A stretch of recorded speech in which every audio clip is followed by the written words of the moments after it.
திருச்சிற்றம்பலம். தென்னாடுடைய சிவனே போற்றி, எந்நாட்டவர்க்கும் இறைவா போற்றி.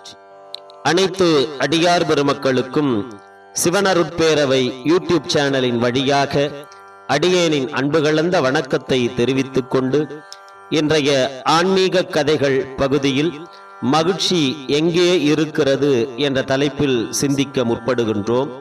ஒரு ஊருக்கு ஒரு மகான் சென்றார். அங்கிருந்த மக்கள் எல்லாம் மன நிம்மதி இல்லாமல் தவிப்பதை பார்த்தார். அவர்களுடைய தேவைகள் அதிகமாக இருந்தன.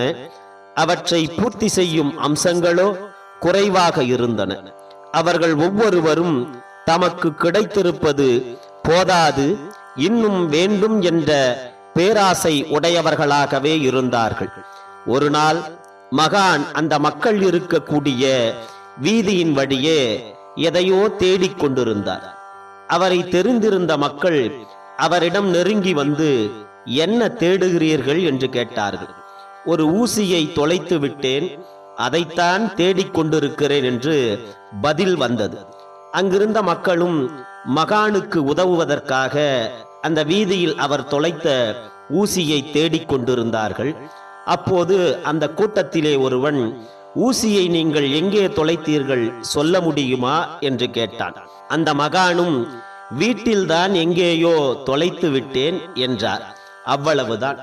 சுற்றியிருந்த மக்களுக்கெல்லாம் எரிச்சல் பற்றி கொண்டு வந்தது. என்ன சொல்கிறீர்கள் என்று கேட்டனர். நீங்கள் செய்வதைத்தான் நானும் செய்கிறேன் என்று சொன்னார் அந்த மகான். மக்களுக்கு ஒன்றும் புரியவில்லை.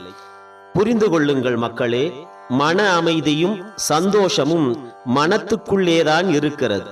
அப்படி இருக்க நீங்கள் அதை வெளியில் தானே தேடிக்கொண்டிருக்கிறீர்கள் என்று அந்த மகான் கேட்டார். மக்கள் புரிந்து கொண்டனர். மகிழ்ச்சியும் துன்பமும் நம்முடைய மனதிற்குள்ளேயே நாம் தொலைத்து வைத்திருக்கிறோம். ஆகவே தொலைத்த இடத்தில்தான் அந்த மகிழ்ச்சியை தேட வேண்டும் என்பதை இந்த கதை நமக்கு உணர்த்தி நிற்கிறது. திருச்சிற்றம்பலம்.